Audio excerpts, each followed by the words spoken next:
30 মে বিজ্ঞপ্তি প্রকাশ পাবে। মোট শূন্যপদ 44,203 জন। মুখ্যমন্ত্রী আজকে কিন্তু বলেছেন 30 মে বিজ্ঞপ্তি প্রকাশ পাবে। 16ই জুন পর্যন্ত অনলাইন আবেদন করা যাবে। কিন্তু 16ই জুন পর্যন্ত। 14 জুলাই অফলাইনে আবেদন করা যাবে।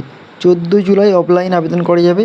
এছাড়া দেখে নিই আমরা দেখে নিই যে মেধা তালিকা বেরোবে, মেরিট লিস্ট বেরোবে 15ই নভেম্বর। মেরিট লিস্ট 15ই নভেম্বর।